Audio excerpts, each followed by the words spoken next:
Another heart attack inducing win by the Pies against the Crows. Let's talk about it.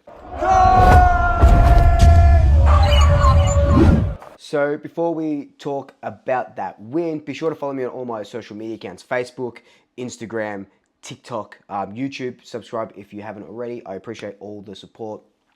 It's yeah, I just love every single one of you guys, and coming up to me for a photo or saying hi after the game and stuff. It means the absolute world to me. So yeah, if you could just follow all of those, subscribe where you can, I would appreciate it, and I love you so much if you already have. But let's get into this game.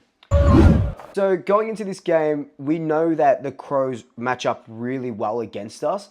The last three games prior to this one have all been within a kick, a cumulative score, a combined score of a combined winning score of 8 points over those last three games. And then, I went into this game thinking, yeah, okay, Adelaide are going to sort of give it to us and come at us, but I didn't think we would be up by so much and then let the game slip out of our fingers. You know what I mean? Like, it's just typical Collingwood. And deja vu to when we played Adelaide, was it early last year where we were up by, I don't know how, probably over 30 points, and then they kicked nine. They kicked something ridiculous, and we only ended up winning by 1 or 2 points. So it was a bit of deja vu, and that was at the MCG as well. But it's a hard one to sort of judge because Collingwood, I felt stole the game. We did a lot of work. We obviously went 5 goals up, so that's a lot of bulk of the work. We did let some junk. I think they kicked 3 goals in junk time in the at the end of the second quarter to only go into. We only went into halftime with a 2-goal buffer or something like that. So we did do a bulk of the work in the first half, and we're scoring a lot from intercepts. We're scoring a lot from centre clearances and just clearances in general. But I think Adelaide probably played better than us for the majority of the game. They were peppering their goals, it was incredible what they were able to do. And yes, our defense held up. They did their best and they did outstanding, right? But to be 30 points up and then only win by 4 points because you kick a goal in the last minute and a half, amazing. First off, we can sort of, do those close finishes again and round out games and stuff like that. Incredible. But we've seen it too often where teams, not even Collingwood, Port Adelaide did it against us, Essendon did it against us, Carlton did it against Sydney the other day, where they're up by so many goals, and then I don't know if it's complacency, I don't know what it is, they just let the other team in.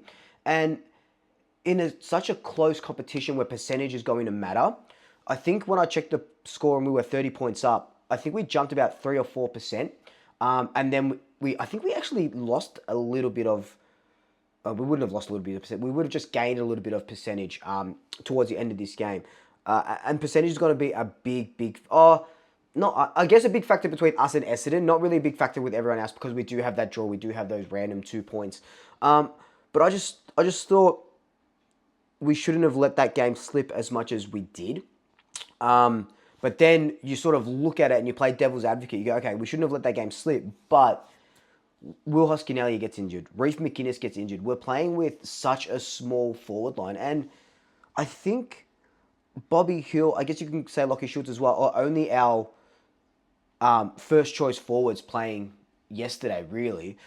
Because you're missing Mychek, Bo, Jamie Elliott, Dan McStay. So we are very short-staffed in the forward line. And we keep getting these injuries. And some of the injuries are just happenstance, like a concussion by Tal, Reef McInnes, and then some you get that hamstring that Will Hoskin-Elliott did. So that over the last 3 weeks, that's 3, 6, 7, 8 players that have been injured over the last 3 weeks, which is just absolutely absurd, right? And it's not. Some of them are like soft tissue, I guess, like the hamstring and Jeremy Howe's groin. Some of them, like I just said, you can't help.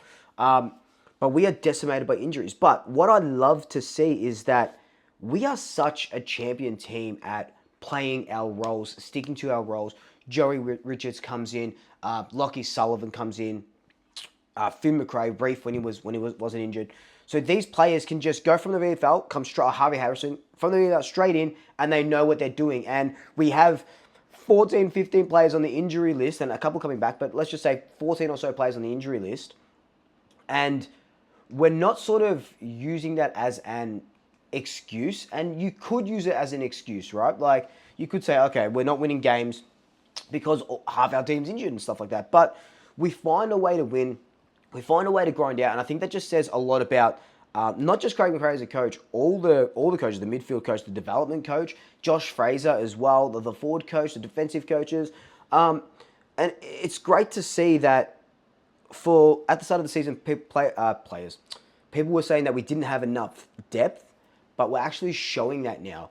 That okay, they're not A grade players, but they can come in and do their role. And like Craig McRae says, you don't have to win pretty. You don't get style points for winning stylishly. You just have to win, and that was a good grind out win. Yes, I would have loved to have won by 40 points, but it was a good grind out win to show that we can still do that. We are still the close finish pies that we know and love over the last 2 years. And it was just a win, a grit your teeth sort of win that we absolutely needed. Individually, there was a lot of standout performances. John Noble, 29 disposals, 11 marks, 500 meters gained. Darcy Cameron took 5 contested marks, or 5 or 6, the most on the ground. And I said this on Twitter. I said this to a bunch of friends after the game. I feel like Darcy Cameron is having a career best season, and he's going to finish top 3 in the I was going to say the Brownlow, top 3 in the Copeland Trophy. You can take that to the bank if you want. You can come and find this video and call me out if that's wrong, but that's what I feel like. Scott Pendlebury, 2 goals, 36 disposals or something like that. He hasn't done that since 2017. Hasn't kicked more than 2 goals or 2 goals in a game since 2021. So that was great to see. He just was that spark that we needed at the start of the game. Kicked the first 2 goals. He's not getting any younger, but he's getting better. Like how is that possible? This guy can play for another 2 or 3 years, touch wood, barring an injury. How is that possible that he is getting better? And we always joke, oh, he's aging like a fine wine. He actually is. And it's ridiculous how good he bloody is and how good he still is and how much of a place he still has in this team.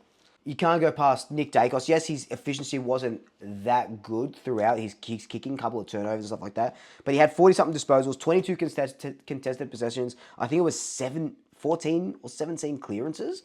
Where's that stat? 14 clearances. So 22 contested possessions, 14 clearances, which is absolutely crazy. That's a career best for him. He was everywhere. He was on the end of that last kick for Jordan De Goey after that crisp run, after that Quaynor smother. So there was a lot of talk, or Kane was talking about Quaynor and how he hasn't had a good season so far. But I think Quaynor didn't have his best game, but he had a good game. And then obviously the game-changing smother right at the end to set us up, the Harvey Harrison handball, the Jack Crisp run, the Nick Dacos kick, the Jordan De Goey mark and goal. Even Jordan De Goey coming back, I think he had 11 score involvements.